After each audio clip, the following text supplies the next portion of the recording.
on, guys? It is Bearston, and yes, I know I have not uploaded in 10 months, but it's okay because I'm here right now.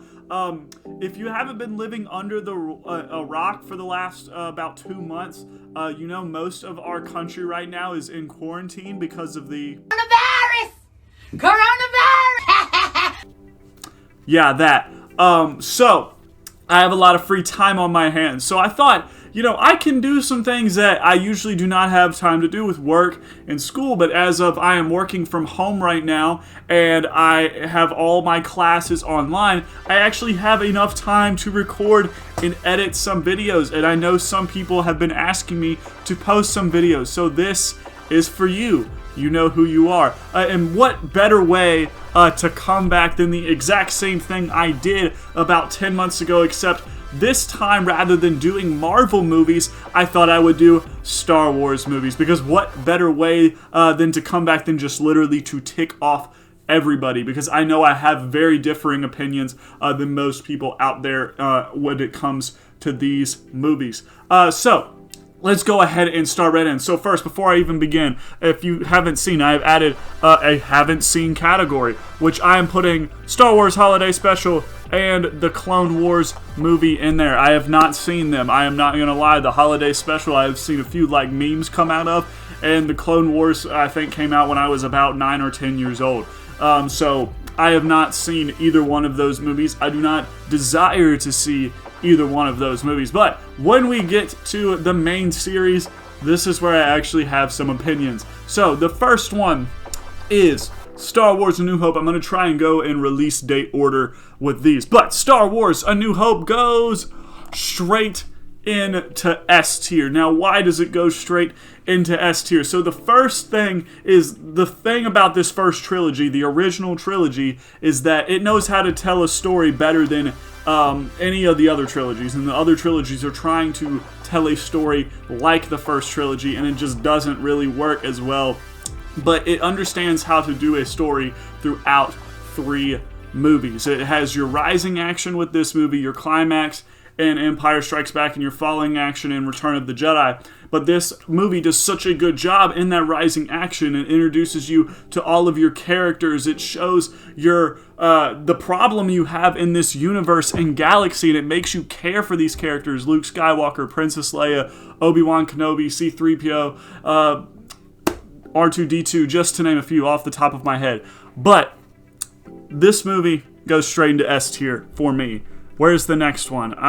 There it is. Empire Strikes Back also goes straight into S tier, and I'm going to put it above A New Hope, because this is personally my favorite Star Wars movie out of the entire series. It is so good. Again, if the rising action is A New Hope, this movie is our climax, and it does it so well.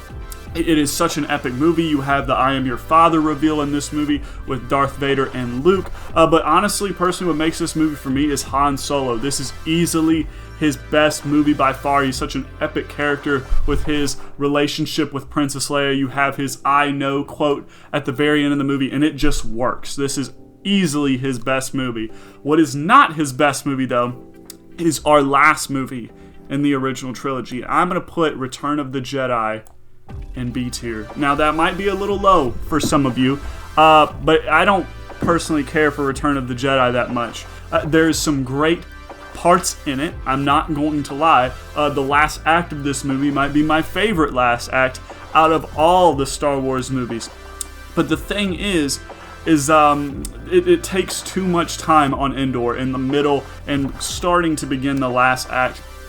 And it spends too much time with the Ewoks, and it really just slows the movie down. And also, Han Solo is kind of a buffoon in this movie. He doesn't really do much. He's kind of just not super interesting. So I'm going to go with Return of the Jedi in B tier. So that moves us on to the prequel trilogy. Yay! Okay, so Phantom Menace is going to go into D tier. Now, why is it in D tier and not F tier?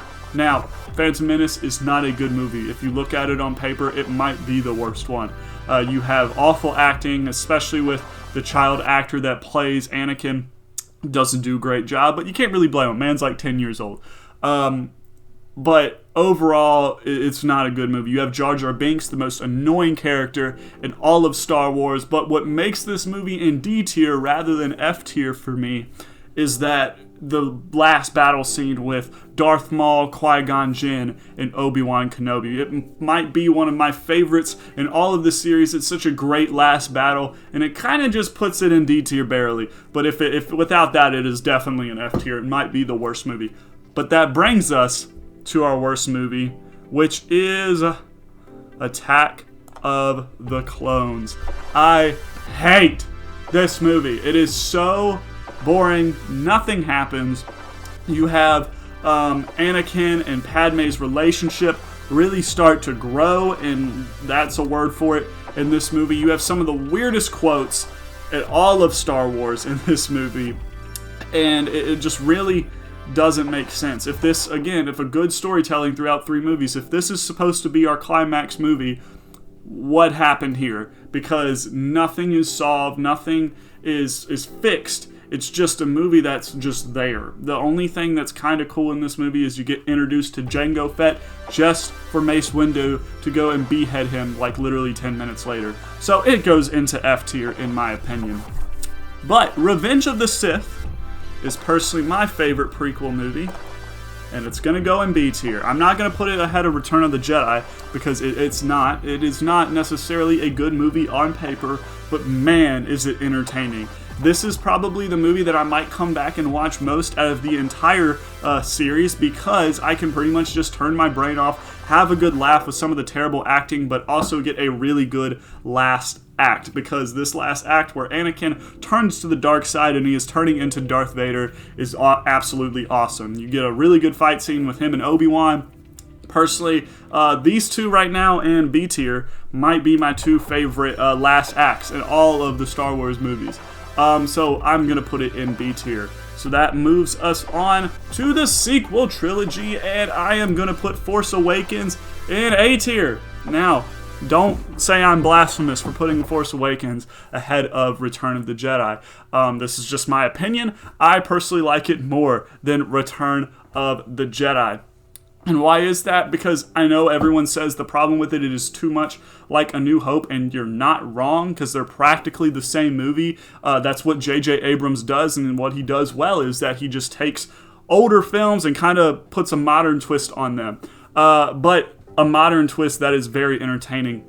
So I put Force Awakens in an A tier because I feel like this is the best movie out of the sequel trilogy because it just handles their characters right. You have Finn, who is the co-lead in this movie, and they actually give him a character arc. We'll get to that later.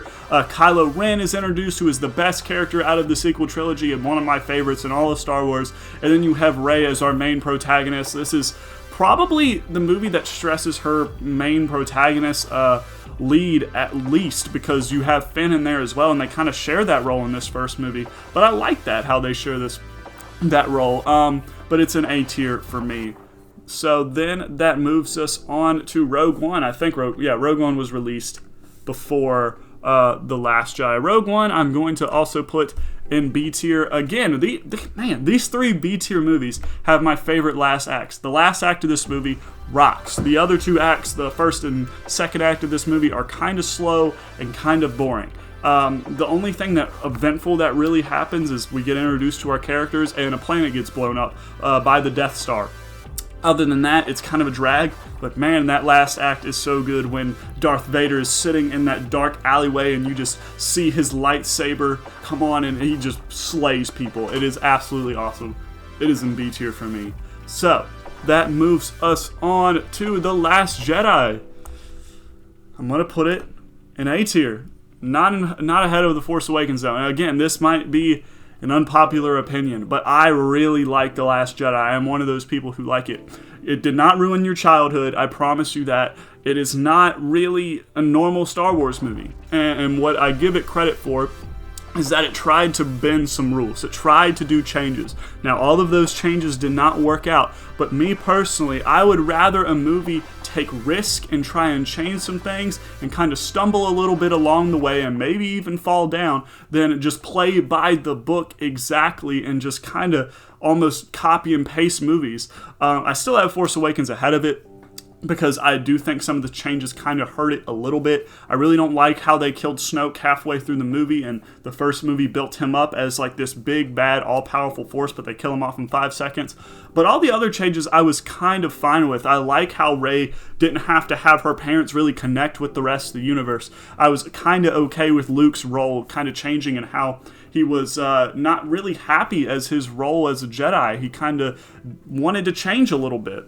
And so I have that movie in A tier. Then we have Solo, and I'm going to put it in C. It's Solo. Not a lot happens. It does what it's meant to do. It reminds me a lot of Ant-Man in the MCU, where it's trying to go for something smaller, not this grandiose scheme. It's just trying to show one point of view in the galaxy, in this case being smugglers and thieves, and I think that's really cool because it gives us different insight in this huge galaxy that we know as Star Wars, but it doesn't have just that huge appeal that gets it into these higher categories. But it's still a good movie. I like what it does. I think all the actors do a pretty good job at kind of portraying a younger version of these classic characters that we know. Then we have The Rise of Skywalker. The newest film just came out on Blu-ray about a week ago, which is kind of why I'm doing this as my first video back. Whether or not this is my only video back, it's a different story. But I'm going to put it in C tier. I did not like this movie. I went to watch it opening night, that Thursday, the early showing, at like 1 in the morning. I stayed up super late, and I was very disappointed. Even at 1 o'clock when I was super tired, I was frustrated and angry, and I left the theater like just guns a-blazing. I was ticked. But after watching it a second time, I don't think it's the worst thing to ever happen. My only problem with it is how The Last Jedi took a lot of risk, and it changed a lot of things. This movie was like, nah, we're going back, and we're just gonna, everything that happened in the last movie, forget that, because it's pointless. And it really makes this sequel trilogy feel like nothing connects, and I hate that.